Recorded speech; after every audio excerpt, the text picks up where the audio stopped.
On this episode of GWeek, we hear what GW students have to say about the Pope's historic visit to Washington, D.C., get an inside look at the GW women's soccer team this season, and have an exclusive interview with the youngest elected official in the district.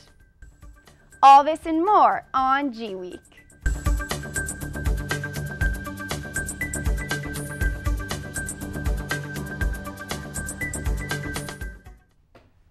Welcome to another episode of GWeek.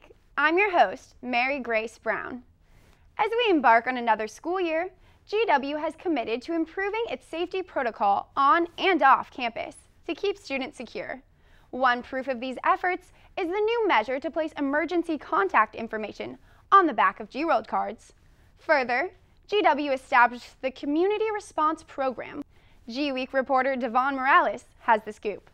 Emergency contact information has been finally placed on the back of our GWorld cards following an initiative passed by our student association last year. The initiative called for the need for students to have instant access to 24/7 emergency contacts. Everyone always has their GWorld more than they have anything else on them, so it's important to always have the resources. Students have them with them at all times, so if something happens, it would be good to have that on there. The first batch of these updated cards were given to freshman students during Colonial inauguration this past summer. Returning students and faculty members will be given the updated GWorld when they replace stolen or missing cards. However, an unnoticeable change that is happening this fall occurred this past Labor Day. A 10-week trial period began on a new community response program in the Foggy Bottom and West End communities. The program that is being run by the Division of Student Affairs, the GW Office of Government and Community Relations, and the GW Office of Security and Safety is designed to encourage members of the community to report on GW students who are misbehaving off campus through the Community Response Hotline. I feel like it'd be a good way to kind of keep GW's image clean, and I think it's important that GW students understand that we're part of the DC community, so I like it. It just sounds like more GW overreach that I'm used to. Although student reaction is mixed towards the program, the university is planning another trial period for commencement weekend next semester, and that will determine whether or not this program will have a permanent place year-round here at GW. Reporting for GWeek, I'm Devon Morales. Welcome back. Looking for something to do this weekend? The Landmark Music Festival will be held at West Potomac Park on September 26th and 27th. Over the course of the weekend, 40 artists will perform on 5 different stages with a vital purpose of raising funds to restore our National Mall. Headlining the festival are popular musical artists Drake and the Strokes. It was a monumental week in the district.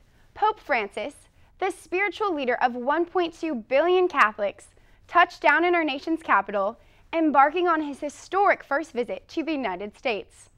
On Wednesday, the pontiff met with President Obama at the White House and participated in a vibrant parade around the National Mall, greeting thousands of spectators from his Pope-mobile.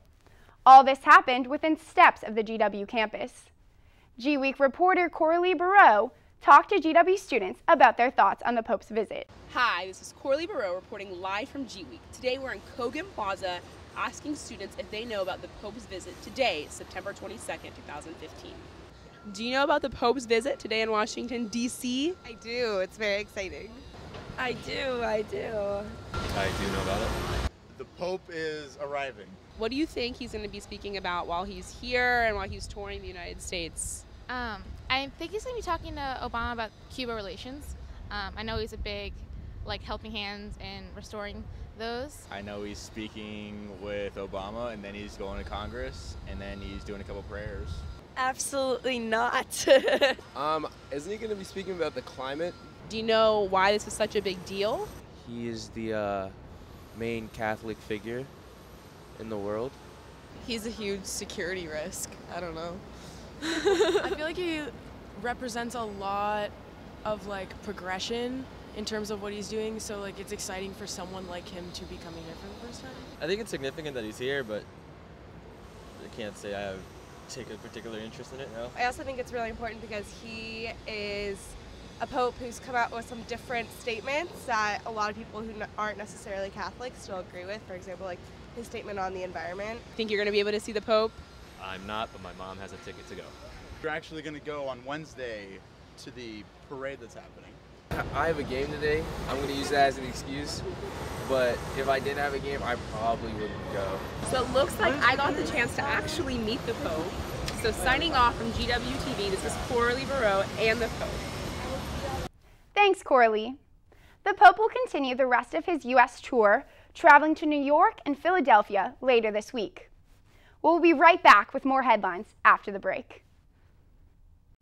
The George Washington University, at the intersection of policy, practice, and research, connecting all that Washington has to offer with an intellectual environment that drives progress, transforming vision into action, offering learning experiences that are rigorous, real-time, and real-world. In a city shaping the future, George Washington is a place where faculty and students don't just study the world, they work to change it. Welcome back.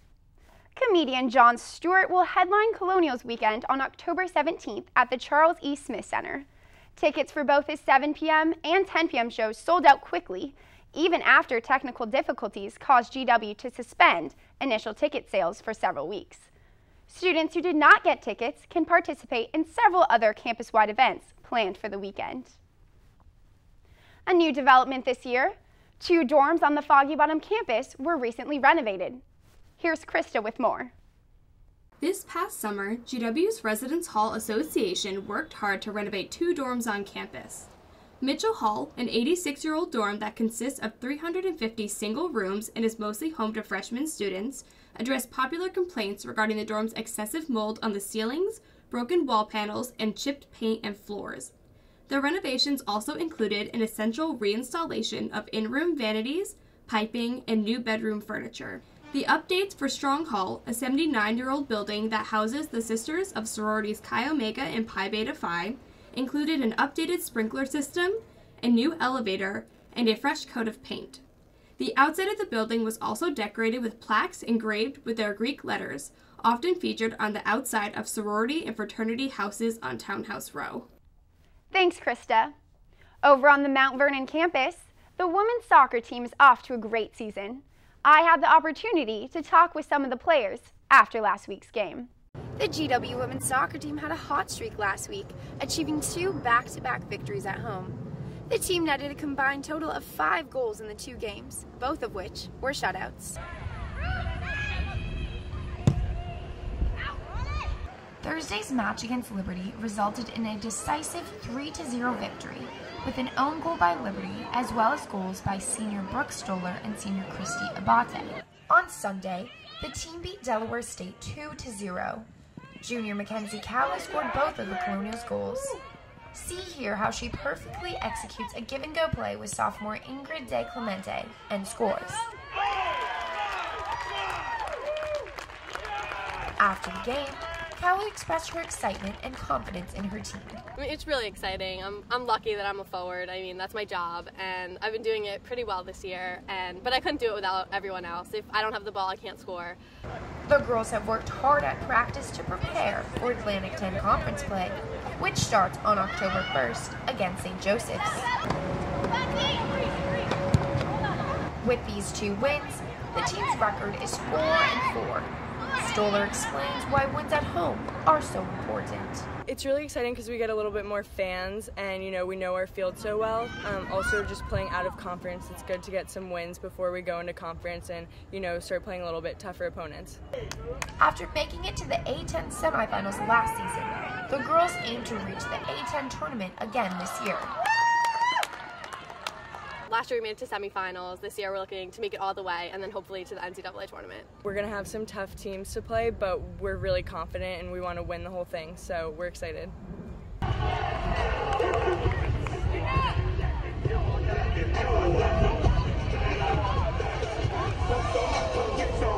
Reporting for GWeek, I'm Mary Grace Brown. We wish the best of luck to the women's soccer team for the rest of their season. On Saturday, September 26th, museums across the nation are participating in the Smithsonian Magazine's Museum Day Live. During this annual event, some of America's finest museums offer free admission to the public. To print your free ticket, visit www.smithsonianmag.com. Participating museums in Washington, D.C. include the National Building Museum, the Koshland Science Museum, and the Newseum. Now, we would like to take a moment to remember a GW student that has recently passed away. It was a sad day for Colonials when junior Nicholas Upton's body was found in Cape Town, South Africa. While swimming in the ocean during his study abroad trip, he was caught by a riptide and pulled under. Nick's family set up a GoFundMe page entitled Bring Nick Home, where they raised over $83,000 to set up a search and rescue team to find his body. Nicholas was a member of the Kappa Alpha fraternity and the rowing team at GW. He was set to graduate with a degree from the Elliott School of International Affairs. Our thoughts and prayers go out to Nick's family and friends. Nearly 16 million people visit Washington, D.C. every year. Some come to witness, some to be heard. We come to make an impact, to learn from leaders, and to lead others. To create and create change.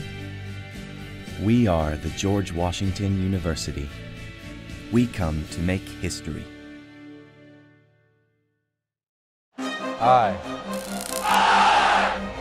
I believe. I believe that. I believe that we. I believe that we will win.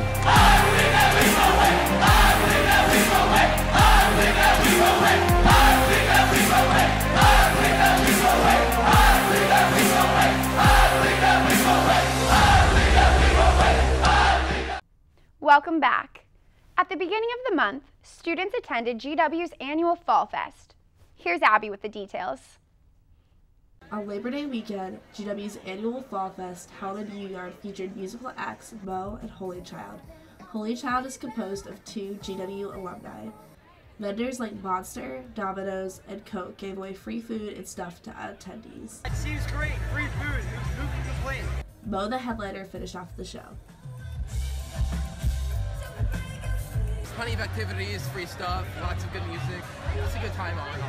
I love it. I love the energy. Here with us now is the newest addition to the Foggy Bottom Neighborhood Advisory Commission and the youngest elected DC official, Eve Jerbinski. Welcome. Thanks for having me, Mary Grace. Of course. So let's start by clarifying this for our student viewers.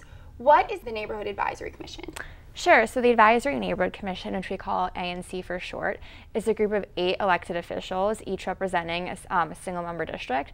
So each neighborhood in DC has an ANC, and the ANCs work on issues that impact the neighborhood. So I represent a district that consists of 2,000 GW students. So my neighborhood consists of 7 dorms and 8 fraternity and sorority houses. So I'm one of the few commissioners in DC that actually represents all students. And recently I was elected as treasurer of the ANC, which means that I'll be filing quarterly finance reports and helping manage the budget and things like that.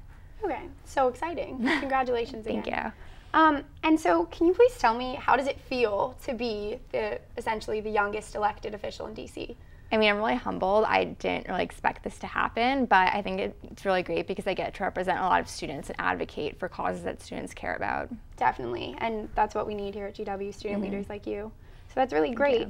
So can you please tell me, I understand that you needed a petition in order to be able to run for office. Can you tell me more about the petition and where specifically you garnered your support? Yeah, sure. So because my district only consists of 2,000 students and because a lot of students aren't registered to vote in DC, it was kind of hard finding the signatures because there's a specific list of registered voters and there's not that many people on this list.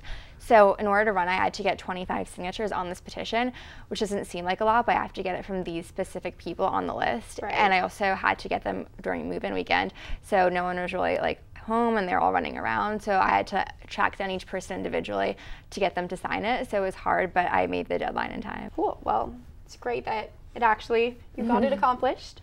So now this is a big question for you. Can you tell me about what your specific goals are as a member of this commission?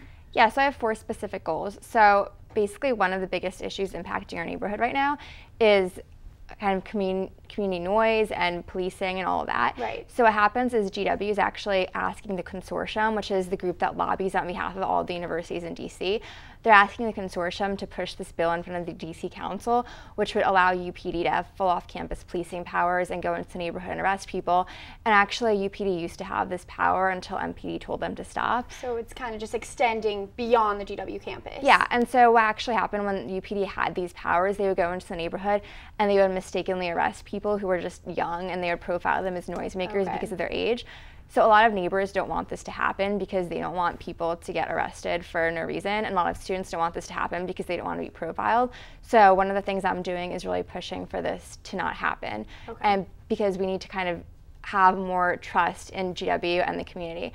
Another big thing I'm working on is to get rape kits at the GW hospital. So currently there's only one hospital in DC, which is Washington MedStar, which is about a 20-minute drive from here. That's the only hospital in DC that has rape kits. And if you're in a traumatic situation, you don't want to go and drive 20 minutes. Right. You want to have them right here. And a lot of students aren't aware that GW hospital doesn't have these kits. And because GW is kind of a more centralized location than Washington MedStar, if we had the rape kits at GW hospital, it would not only benefit GW and Foggy Bottom, but it would benefit people who go to American or who go to Georgetown or the greater neighborhood. And then also I'm trying to get GW to get eMERGE to carry Narcan. So Narcan is the drug that reverses some drug overdoses like heroin and OxyContin, and all DC EMTs carry this drug, but eMERGE does it. And so GW tells us to call eMERGE instead of 911, but they don't have this drug. So if you're overdosing, you want to get this drug as soon as possible. So I think that eMERGE carry the drug because every second counts during an overdose. And the last thing is that I want to make Capital Bike Share more accessible and affordable to students, because a lot of students aren't using bike share, and I think that more people could be incentivized to use it. How will you go about that? Because I, for one, I love Capital Bike Share. I think it's a great system we have in place in DC, and I agree more students should use it. So how will you kind of go about with that specific initiative? Yeah, so I plan to talk to Bike Share and kind of all like the stakeholders on the issue, so GW and the sustainability department, to kind of maybe put it on GWorld or get student discounts, because other cities like Denver, they actually offer people a student discount to use their bike sharing system, but DC does it, and I think a lot of people are disincentivized from paying that large fee up front, and if we made it smaller, more people would want to use it. Definitely. I think that one is really great, just because we do have such a walkable, bikeable campus, and that would be great just in terms of physical exercise.